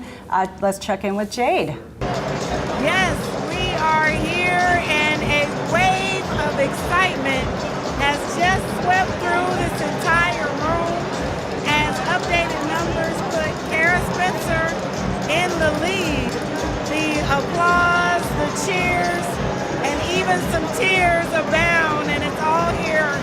For many, the momentum represents more than just a win. It's a call for new momentum. It's a call for change, new accountability, and a new way of governing. We'll continue to bring you news from the campaign to see if this lead holds. I'm Jade Harrell with STL TV, continuing coverage for the mayoral election 2025. I barely could stand in this spot. They came inside chanting and cheering as the early numbers show a wide lead. And folks here were definitely ready for it. Union Station echoed and resounded with applause and cheers and enthusiasm. And by the sounds of the conversations we've been having, folks are more than ready to see their city thrive. And it's been a true pleasure to bring you some of the energy and the perspective, as well as the point of view that Ms. Spencer has, and the opportunity that we have to make a difference in our city, and that's what STL TV is here for. Stay with us for continued coverage. We're coming back to you in the studio. This is Jade Harrell from St. Louis Union Station. And joining us now in the studio is Alderman Daniela Velasquez. And your focus is immigration that we wanted to talk with you about. It sounds exciting about what's going on down there right now at the campaign headquarters for Kara Spencer. But we're here to talk with you a little bit more about some of the things that you're dealing with in your ward. And you became alderman. When was that? Because I was 2023. 2023. And so glad to have you down there. How's it been being an alderman? Well, some days are more exciting than others. Today's one of those exciting days. It's going to be quite a whirlwind when we get back to session. I know, I'm sure. How do you feel Next about these unofficial final results that we're hearing? Well, I think we are going to see a lot of change. I mean, we're going to have 2/3 of ENA is going to be different when we get back. We'll have at least 2 new aldermen because obviously That's Joe right. Vollmer is not coming back. He's not coming back. Matt Devotee, that was an uncontested race. It was. Because of these results, there will be a special election in the 8th Ward. I think in the next 90 days there'll have to be one. So you all will be back here maybe. That's right, for Kara but there will have to be another election. That's right. And then I know the rest of the aldermanic races remain the same, but that's a lot of change. It's a lot of change, a lot of It's change. a lot of change, but it sure looks exciting out there at Union Station right now. So can you tell us a little bit about your background and what made you decide to get into politics in St. Louis? Sure. Well, I've been in St. Louis, so I grew up in the region, and I've been in Shaw, that's where I live, for about a little over 10 years. And, truthfully, my former alderperson asked me to run. It wasn't something I had really been thinking about, but in the context of, wanting to make change and talking about representation, and I'm the first Latina ever to represent the city, actually. Yes. I thought at that moment when somebody asked me, well, if I don't say yes, then I can never complain about anything ever again if I don't try. I love it. So I tried. You did it. And I won. Yes, you did. So I've been in Yes, you office. did. It's almost 2-year anniversary, midterm for my term. I'm up for election in 2027. And, I think we've done a lot of things since I've been elected. I've done some work on vacancies, some legislation with municipal ID. We were pulling the stats for the work that the ward's done, and we've processed over 860 different CSB requests and tickets since I've been elected. So it's been a little bit busy. Yes. But, there's a lot of work to be done, and excited to be and grateful to have the privilege to do it. Wow. Immigration has been a heavy force in the national news. How is that settling in St. Louis at this time? Because I know we have a lot of great immigrants that are here in our community. So how is that looking with references to the city of St. Louis really commandeering and being a part of blending people and keeping communities together? Well, I'd say if you look at the history of Missouri and the history of St. Louis, I mean, we are both the state and a city built by immigrants. And so, I think when we think about the newer waves of immigrants, the state was settled by German immigrants, the city was settled by German immigrants. Then in the, 90s, we had, the biggest refugees from Bosnia outside of Bosnia. Yes. So immigrants they're not new to St. Louis. No, they're not. And now we're hearing all this really anti-immigrant sentiment in the federal government and all this discussion. But really, immigrants have been in St. Louis since St. Louis became St. Louis. Yes. So I think, one of the things it's, I think, our job to make St. Louis a city that's for all of its residents, regardless if you're an immigrant or not an immigrant, regardless of what color you are or what religion you are, or creed, all of that, those things. And now in these times, we really just have to make St. Louis a city where it's good for everybody to live. And I think one of the things that we should think about with immigrants in particular is what we should be thinking about for everybody. How do we make St. Louis a place that families want to live? Right. How do we make St. Louis a place where young, professionals want to live? How do we make St. Louis a place where everybody wants to live? Yes. And if we make St. Louis a place like that, then we make St. Louis a place where immigrants can thrive, but where everybody can thrive. We really need to, at this point, look at how to take what we have, immigrants who are in our community, and strengthening those kinds of ties, those ribbons, and making a difference. Where is City Hall's role in that? Well, I think City Hall's role there's a couple different ways we can do it. I mean, one, I think that Mayor Jones established the Office of New Americans. Okay. And Yes. that I think has played a pivotal role. And I hope that will continue, or those programs and policies will continue to move forward. And part of what that office has done is made St. Louis a welcoming city. And again, what makes St. Louis a welcoming city is a place that makes it welcoming for everybody. And I do think that's important, not to de-emphasize immigrants, right? Or not to de-emphasize that, but what makes St. Louis good for families makes it good for immigrants. I mean, so I don't, it's important to remember that because we need more families. We need, again, if they're immigrants, yes, and if they're, people who move from California or New Mexico or, New York. I think the other thing that we can do is we've done, in addition to making it a welcoming city, I think doing things that we would do for any other group in our society, right? Making sure that we stand firm and steadfast against discrimination. Frankly, standing firm against xenophobia. And again, that goes back to what's the kind of place you want to live. I want to live in a place where I'm not scared of the government because of what I look like or what my name might sound like. Sure. And I think that goes for, if you're an immigrant or not.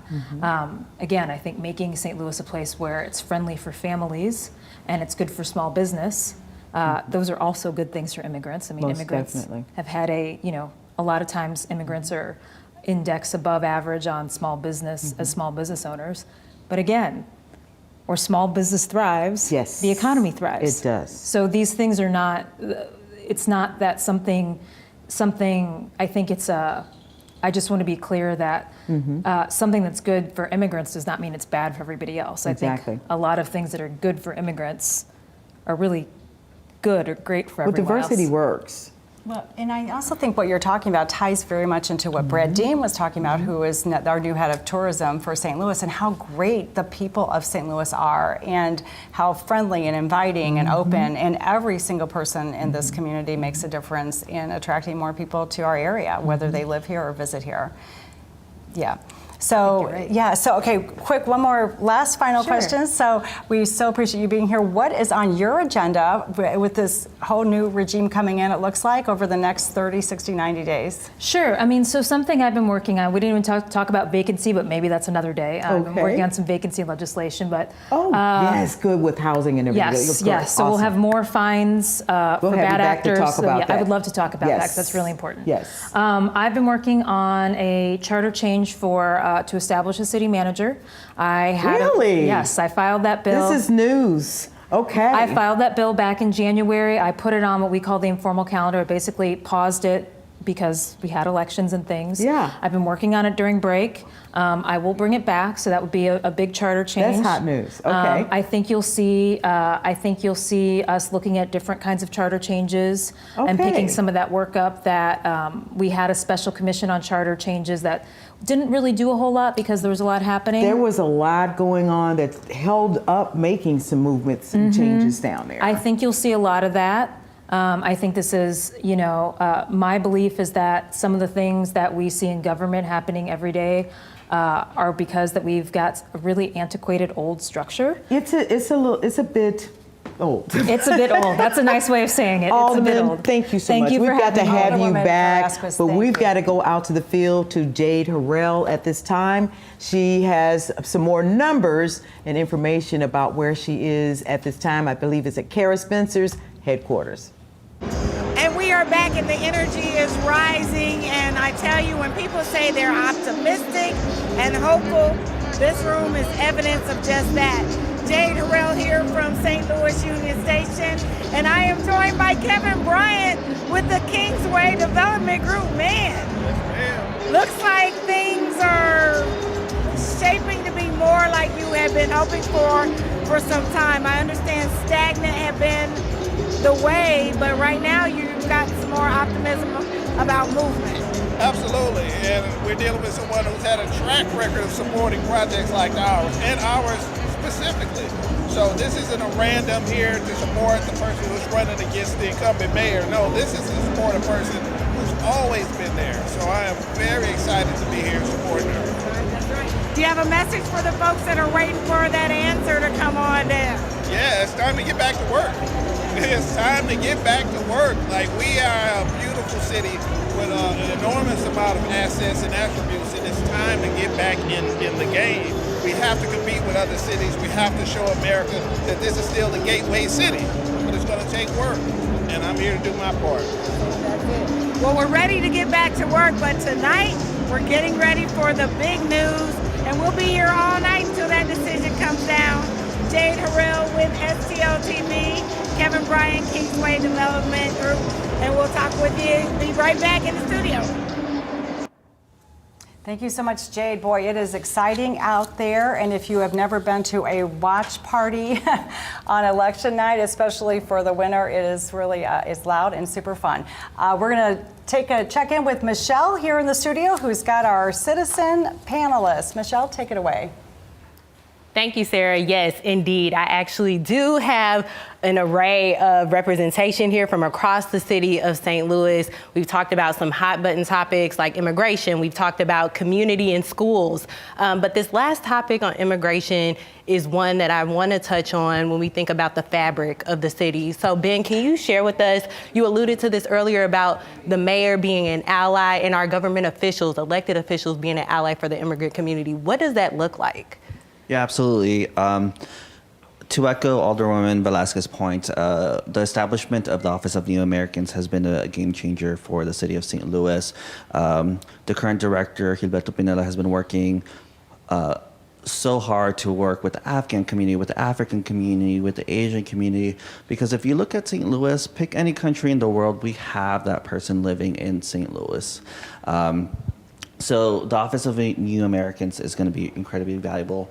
Language access, I think the city needs to work a little bit harder on making sure that all of the information that is put out is accessible to folks.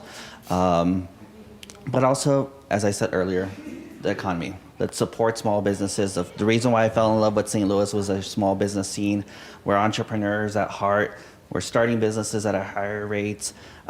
If you haven't been connected with the Afghan Chamber of Commerce, which is located here in St. Louis, they have been awarding $20,000 awards to new businesses. So check out those new Afghan businesses that have been popping up. But whatever is good for immigrants is going to be what's good for the city. Thanks, Ben. And Tiffany, you are in PR and marketing. So can you share what do we need to do as a city, or what are we getting right and wrong when it comes to just showcasing all that the Gateway City has to offer? What can we do better? What are we doing right?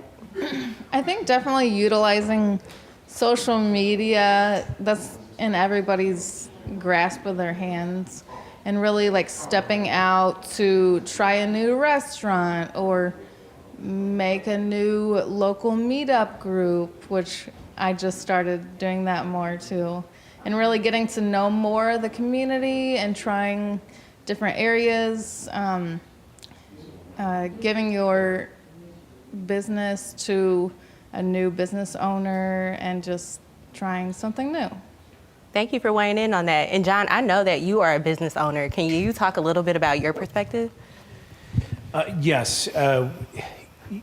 I've done some development work in kind of inner cities throughout the country, and one of the greatest connectors is a coffee shop. In the past, it was schools. We wish that was true today. But with the cafe, we're trying to get people all from all the neighborhood. And so many times people are like, oh, they're neighbors, and they had no idea. So it's really neat to see those connections happening and with other businesses. And it's really been an eye-opener for me to embrace so many different other business owners and help all the small businesses. Thank you so much. Well, these are great insights. We are going to continue the discussion, but for now, we have some updates with Sarah and Robin. Go ahead and take it away. Thank you so much, Michelle. Thank you so much. We've got a lot of great information for you. And here in the studios with us right now is Tim Persons, who is president of Tim Persons and Associates, LLC. He's a public engagement person who goes out and talks with people. Tim, you have been engaging voters for several years now. A lot of years. You're being Yes, nice. Yes. no, you have been a great analyst, and you have known how to, if not predict, you have the capabilities and the discernment to be able to see things shift. Yes. Tell us about what you've seen in this outcome tonight, and how this generated and how it got to this point. Well, very seldom does a tidal wave just pop up out of nowhere. It really builds over a period of time, and politicians and people are running government or involved in government have a responsibility to constantly tell the people that there is a commander at the wheel and that things are going well. And when you don't do that, people lose faith. And when things go awry, if you're not offering any confidence and say, look, we got a vision, we know things are a little rocky right now, but they're going to be okay. If you're not telling people that, people lose faith and they lose hope. So that's what didn't happen with this particular mayor. Was there a particular event that caused people to lose faith? No, the first rule of politics is once you get elected, elections are about, or victories are about expansion, not contrition. And when you don't build your base, when you don't bring new people into the house, when you don't keep the people that you already have on your team happy, this happens. It really does. And it's really difficult to get them back into the fold. A lot of people wait till the last second to try to get them back in the fold. That doesn't really work. It is a protracted process. It is a difficult process. And one of the things you always have to do, you have to manage your relationships. So today I call somebody and say, I'll need you with me. A week later, I have to call and say, hey, you still with me? I need to hear what you're thinking. What are people saying out there? And when you don't do that, and when you don't continue to make efforts to keep people comfortable and feel safe, then that creates the problem. And it builds over time. So a snowstorm is going to happen no matter what.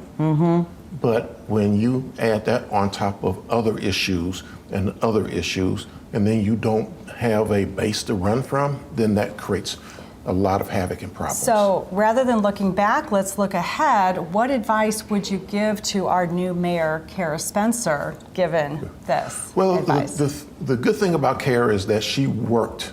She did it 4 years ago, and she did the same thing this time around. She spent time everywhere. She spent as much time in North St. Louis, and the returns are less in North St. Louis due to population and racial issues that we have in this town. But she spent as much time letting people understand who she was, comforting people, listening to people. And listening is probably the most important skill you can have in politics. People want to know that you have their back. People want to know that when they have problems, not only do you see those things coming, but you're on it. And Kara did a really good job of convincing people that I'm here and I'm really interested. Politics has truly changed. It's truly changed. The politicians have changed. Yeah, well, we're living in a really crazy time right now. Exactly. If you start at the very top, nobody knows what's going on in Washington, D.C. with our president. Our governor here is different, and now we have the issues that have taken place here. So we've been in disarray for some time now. Hopefully, because a House united cannot stand. We cannot continue to do this. The world is moving forward. We need our friends. In St. Louis, we need our friends. In Jefferson City, we need our friends. We have to have a personality that is strong enough to pull all this together. Even if people don't agree, people have to believe in hope and that tomorrow will be a better day. What kind of personality is that? Is that a politician? Is that a person who's worked in the community for years? I mean, what should St. Louisans start looking out for leadership? Well, I think one, most important thing is that someone who communicates. 2, somebody who conveys hope and a vision. 3, somebody who is smart and is willing to go places where they know they're going to have a difficult time, but they know to fix things. They're going to really put in the effort. Larry Bird said, people said he was lucky. He said, the harder I work, the harder I practice, the luckier I get. The same thing is true with elections and politicians and governance. You really got to work hard, and you'll see the benefits of your labor. Even if things aren't going well, as long as people believe you're trying, you're going to be okay. So Kara Spencer is known for being a good listener throughout her years working in city politics and on the campaign trail. But is she going to be challenged by this, because now she's going to have to bring together lots of people who didn't vote for her and people who might have different opinions, people who don't know her as well from different wards. So how do you think she's going to do under I think she's going to do well. She's a tough lady. But that is the plight of every politician. You got to be tough. And you got to be willing to go into the lion's den. And I've known Kara for maybe about 10 years now. She's a tough lady. She will go places. She will go places I probably wouldn't go. So she will build friends, and that's really important. Okay. What do you think her top 3 issues should be? Well, I think one, reinstilling the hope in the city as a whole, pull our people together. 2, delivering basic city services. 3, address the crime problem. And even though crime is going down statistically, the reality is that crime is a perception. But when you see people running red lights and stop lights and ignoring rules, those are crimes. When you see people carjacking or people stealing, that's a problem. When you see folks running around downtown with guns, that's a problem. But I believe she's ready to take that on. One of her biggest challenges is figuring out how to deal with our budget. For one, the new rule related to the takeover of the police means that $45 million is going to come out of our budget. Where's that money going to come from? Because we can't raise taxes, and talk in Jefferson City is getting rid of our earnings tax, which provides over 1/3 of our budget.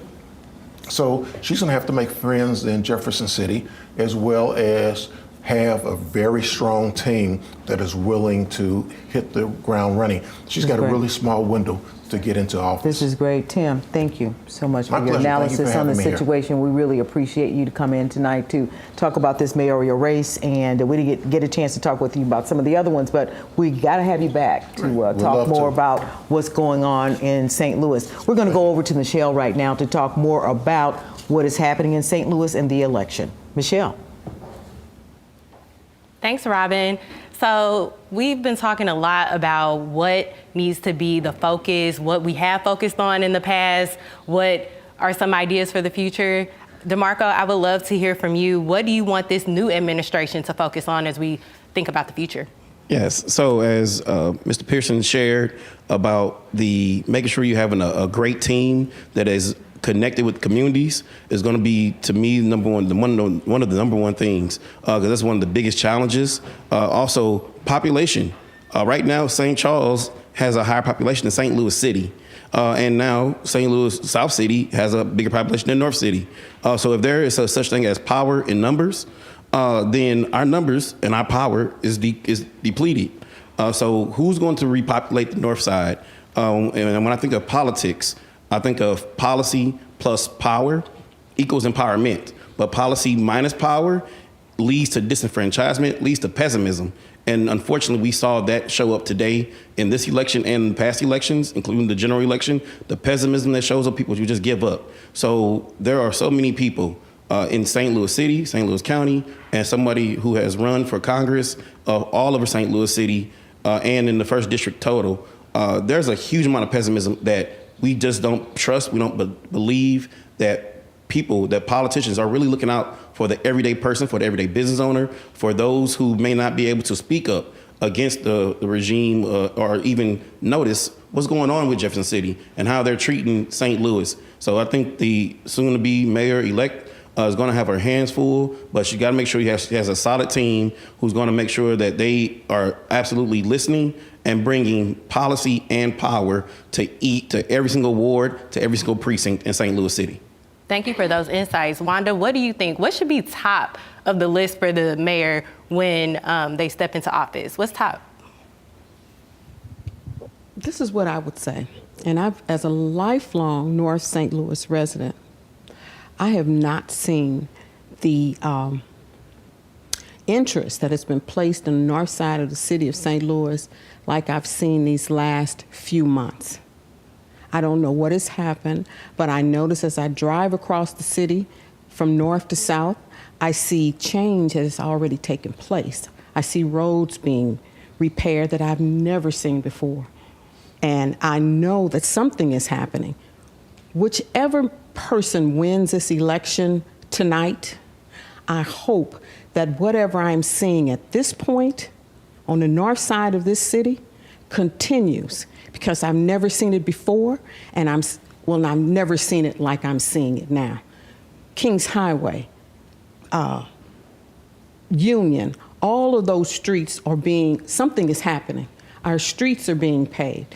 There's been a lot of conversation about the snow and not having the streets plowed. That's never happened. And when it happens, if we have this weather event that we've had this year, we've not had a severe weather like we've had this year in many years. I don't think I've put on a coat in the last 4 or 5 years till this year. And so I think it impacted the citizenry because we were losing our tires. We were having to pay money out because we were going over all these potholes and whatnot, which we've done for a long time, but I don't know why it was such an impact this particular year. And it was probably because of the snow and ice that we did receive. But whoever wins tonight, I just hope that they continue somebody continues, because I'm seeing it now and I've never seen it before. I haven't seen it in a long time. So let's have a continuation of equal application of all of our taxes where it's needed, not where it perhaps has gone in years past, but let's have some parity here. Thank you, Wanda. Savvy, what do you think? What do you think about the priority? What priority should the mayor's office focus on for the next few years? Wanda just shared, she's seeing progress. What do you think should be the focus? So as I'm listening, I am hearing a lot of heart. I am hearing a lot of passion. So for me, it would be more so spreading the information. There's lack of information because listening to the panel today, it seems as if there's a lot of amazing things going on, but there's a lot of things we don't know about. So if we don't have this information in front of us, not only we can't make the right decision, but we don't know which way to go. So for me, it's more so getting the right information out there. And as she say, the mayor that wins tonight, just make sure that we get the correct information to where our city can make the right decision. We're confident in, decisions that we are making. But again, it's just more so getting that information out there. Because again, St. Louis is an amazing place, but we just need to know what is out there for us. How is it getting better? And if it's something wrong, how are we fixing it? And if it's getting solved, who's solving it? Let's put that on the outstream. Let's put it on the news. Let's put that positive stuff out there so we will know what's going on. Thank you. Sharnetta, what do you think? I was sitting there listening to her, and to piggyback on what she's saying, being result driven. A lot of times we are motivational and not transformational. When I motivate you, that's coming from external, but when I transform you, I'm going to give you steps to get from point A to point B.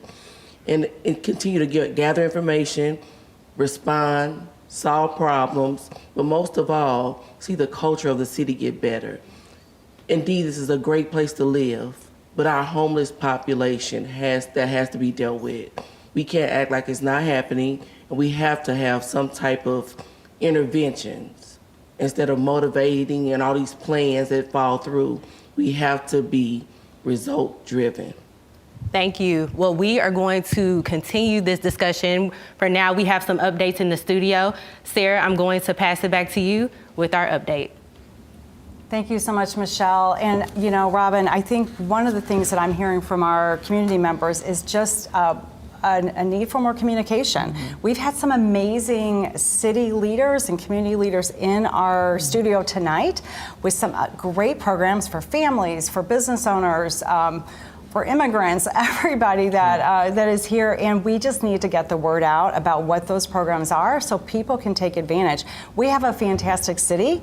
We have a lot to celebrate. We have so much excitement coming up with some new people in City Hall, and I think we just need a communication plan. What do you think about that? I think a communication plan is on the top shelf and probably one of the number one things St. Louis needs to do better.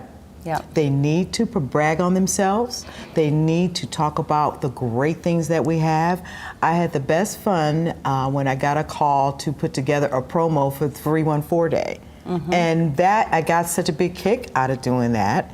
It just made me think about St. Louis and all the great things that we have here. There's so much, and we've had, like I said, so many great people here tonight. Yes. And Dr. Duncan, thank you for being with us for these 2 hours of really interesting interviews and interesting people and interesting election results. And what is your thought after this, all this tonight? I mean, first of all, I just like to say it's been educational, listening to the members of the community with all of the different things that they're involved in and their vision. It's impressive. The guests you've had on makes me feel really good about living in the city. Yes. I was very excited Same. by all of them. It's, you know, I think needs to be said, if it's all right, that these are tough jobs, right? And anybody, right, whether it's, you know, Mayor-elect perhaps Spencer at this point, or whether it's Mayor Jones on her way out, they deserve a lot of admiration and respect for being willing to take the sort of slings and arrows and to, in lots of cases, put their own interests aside in the name of the common good.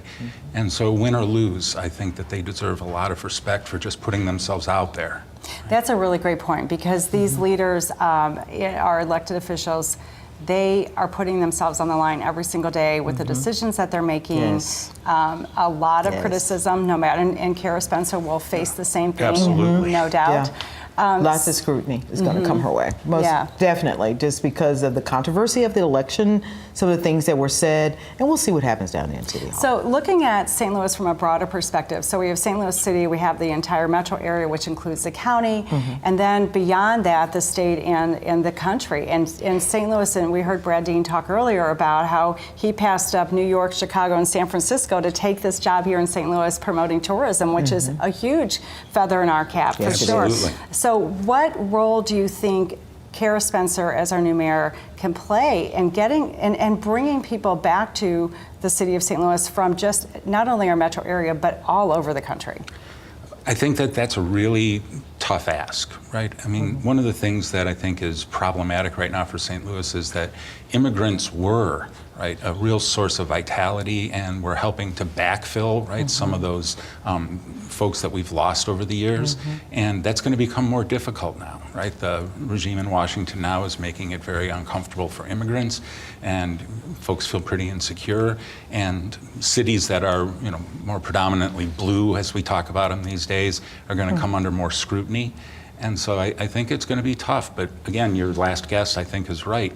You've got to provide a positive vision. The folks over there who were talking about communication, about making sure that people knew what was going on, that they were brought into the loop and given, I think the one young woman said, right, the right kind of information to make good choices and good decisions. That's going to be critical. With Kara Spencer, you know, I wish her a whole lot of luck for all kinds of reasons, because I'm making my life here. My kids are making their lives here. But I would say she has set out what I would say very measurable goals for herself. So 4 years from now, people are going to ask 4 or 5 basic questions. Has the population gone up? Are the potholes filled? Is crime down still? And has development in the city really taken off? And she's going to need to be able to answer yes to all of those questions, or she's going to face a lot of scrutiny herself. And those are hard questions and hard things to deal with. So again, I'm nothing but hopeful and wish her a lot of luck, but it's a heavy load that she's going to have to lift. It looks like there's going to be a change in the comptroller's office as well. Yeah. That is a position that basically deals with making sure that the dollars and the taxes that come into the city are reported correctly, and that they go out to the budget directors and other individuals within the city of St. Louis and make sure the bills are paid for the city of St. Louis. And I think that she's going to have a pretty steep learning curve. I think there's some good experience there, but this is a bigger job, I think, than most people have ever tried to take on. And so, and the two of them together in new roles, how do you feel about that as a citizen? Should we be concerned? I mean, we're always going to be concerned, right? I think what we have to do is be as supportive as we can, be critical when we need to be, and again, ask good questions and make sure that we're getting the kinds of answers that the citizens of the city of St. Louis deserve. I think, again, Kara Spencer has done a very good job at constituent service. I happen to live in her ward, and so I've seen her up close and personal, and I've seen that kind of work that she puts in. Again, as you talked about a little bit earlier, right, now all of a sudden, it's not her ward anymore, right? It's the entire city. And that means keeping up that momentum, right? If she was in North St. Louis before the election, she better be in North St. Louis after the election. That's right. Right? Yeah. So you don't go in and take people's votes for granted, and I don't think she will, but right, you've got to keep doing what got you there. And we talked about that with Tim Person a little bit, about how she's known to be a good listener. She answers her phone. She's action-oriented, and hopefully the magnitude of this new role won't diminish those kinds of things that she's known for and built her reputation on. Right. It's a big job, and she's got a lot of work to do, and I'm sure that she's going to bring the people around her to make things happen. I've heard some of the people that she's choosing to be chief of staff and some of the other things, so it'll be interesting to see what's going to happen. But the other thing is to remember, right, that we're a democracy.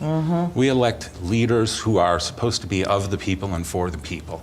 And to that extent, it's also our responsibility, right? We don't just turn over the administration of the city to the leaders of the city. We are the city. That's right. And so our job is to show up and to do what we can as citizens to make our voices heard, but also to do the work that we're asked to do. Yeah. Exactly. That's Amen. exactly right. Yeah, we have to vote. We have to get people interested in voting. It's just time to change that narrative, I think. So I don't know. But we definitely need to make sure that our citizens get out and vote, and we're so glad we were able to keep people informed.